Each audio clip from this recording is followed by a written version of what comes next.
بسم اللہ الرحمن الرحیم۔ آج کل سوشل میڈیا پہ دعا زہرا کے حوالے سے بہت سارے معاملات چل رہے ہیں اور اس پر بہت سارے لوگوں نے بہت ساری بات چیت بھی کر لی ہے۔ اس کے کئی پہلو ہیں اس واقعے کے۔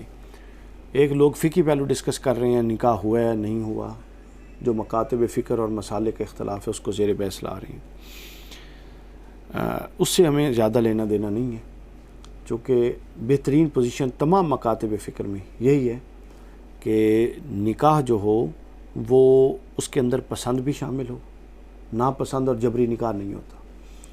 دوسرا، نکاح میں کفو کا لحاظ بھی رکھا جائے کہ لڑکی کے خاندان اور لڑکے کے خاندان میں مالی حساب سے، سوشل سٹیٹس کے حوالے سے، دینی حوالے سے بہت زمین آسمان کا فرق نہ ہو۔ اسلام کی نظر میں وہ نکاح تو ہوتا ہے لیکن ناپسندیدہ ہے، چونکہ اس میں سپریشن کے امکان زیادہ ہو جاتے ہیں۔ اور تیسری چیز یہ ہے کہ ولی کی موجودگی میں نکاح ہو، ولی کی اجازت سے نکاح ہو، یہ ہے آئیڈیل پوزیشن۔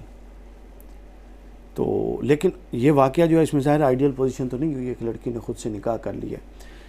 یہاں سے پہلا پوائنٹ یہ میں نے عرض کرنا ہے کہ پسند کی شادی جائز نہیں، بلکہ پسند ہی کی شادی ہونی ضروری ہے، جبرن نکاح نہیں ہو سکتا۔ لیکن ہمارے ہاں جو تعبیر کی جا رہی ہے پسند کی شادی کے لیے، یہ جو واقعہ اس کو کبھی بھی جسٹیفائی نہیں کیا جا سکتا۔ پسند کی شادی سے یہ مراد نہیں ہے کہ کوئی گھر سے بھاگ کے شادی کر لے۔ دیکھیں، آپ کا دین اور آپ کا جو معاشرہ ہے یہ ملے گا تو پورا کا پوری بات بنے گی نا۔ تو لہٰذا یہ ایسا نہیں ہے کہ آپ اس کو اجازت دے دیں۔ کورٹ میرج منعقد ہو جاتی ہے۔ ایکچولی کورٹ میرج اگر آپ آئین میں جائیں تو اس کی وجوہات کچھ اور ہیں، ٹھیک ہے۔ اب پسند اور سب چیزیں ملا جلا کے کورٹ میرج کی ایک ایسی صورت بنا دی گئی ہے جس کے اوپر غالب گمان یہ بنا دیا گیا جی یہ پسند ہے، چونکہ تو لڑکی یا لڑکے کا حق ہے وہ بھاگ کے شادی کریں۔ آئیڈیل پوزیشن نکاح کی میں نے بتا دی۔ یہ اضطراری صورت میں منعقد ہو جاتا ہے نکاح، لیکن یہ بھی ناپسندیدہ ہے، اور جو گھر سے بھاگ کے یہ نکاح کرنے کی صورت ہے یہ اس پسند کے زمرے میں ہرگز نہیں آتا۔ جتنی علماء، فقہا، محدثین نے پسند کی شادی اور اس کی قواعد اور ضوابط بیان کیے ہیں اس میں اس کی کوئی گنجائش نہیں۔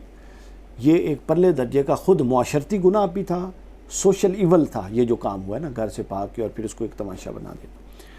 یہ اس کا پہلا حصہ۔ دوسرا حصہ یہ تھا کہ دیکھیے یہ واقعہ آئندہ نہیں ہونے چاہیے۔ یہ ہوا کیوں تھا؟ یہ ہوا تھا سوشل میڈیا کے غیر ضروری ایسے استعمال سے کہ جس کو ماں باپ نے بودر ہی نہیں کیا۔ نہ جانے کتنا عرصہ لڑکی رابطے میں رہی۔ تو بچوں کو موبائل دیں لیکن اس پر کڑی نگاہ رکھیں۔ انٹرنیٹ استعمال ہو رہا ہے تو کہاں ہو رہا ہے، بچے نے موبائل یوز کیا تو بعد میں لے کر موبائل چیک کر لیں، اس کی ہسٹری دیکھ لیں کیا دیکھا ہے، تاکہ آپ کی نگاہ رہے اس پر۔ تو گویا اگر آپ اس طرح مادر پیدر آزاد چھوڑ دیں گے اور ایک حصہ جو آپ کا تربیت کرنے کا تھا وہ وقت آپ نے گزار دیا ہے، اب آپ پلے کارڈ لے کے مطلب اللہ اور اس کے رسول سے اور جس سے مرضی التجائیں کرتے پھریں۔ اللہ اور اس کے رسول نے عقل نہیں دی تھی، ضابطہ نہیں دیا تھا، تو ہم پہلا پروسیس اپناتے نہیں ہیں، آخر میں جا کے ہم ہر شے اللہ اور اس کے رسول کے کھاتے میں ڈال دیتے ہیں۔ یہ ویسے ہی ہمارا معاشرتی المیہ بن گیا۔ ہمارے ہاں کوئی چنگا کام ہو گیا تو وہ پیر صاحب کی دعا سے ہوا ہے، اور اگر کوئی مر گیا، کوئی بھیڑا کام فوت کی ہو گئی ہے، اللہ دامر ہے جی، تو بھیڑے کام ہمارے سارے اللہ کے کھاتے میں ہوتے ہیں۔ نیک کام کے لیے ہم نے بہت ساری اور پاکٹس رکھی ہوئی ہیں ڈالنے کے لیے۔ تو لہٰذا اس کو تربیت کریں، پہلی بات۔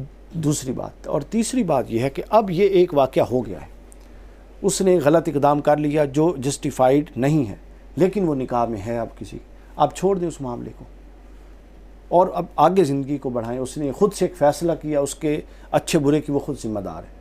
قرآن واضح کہتا ہے کہ تم دوسرے کے دینے دار نہیں ہو اور دوسرا تمہارا دینے دار۔ ہر بندہ اپنے فیصلوں کا خود سے۔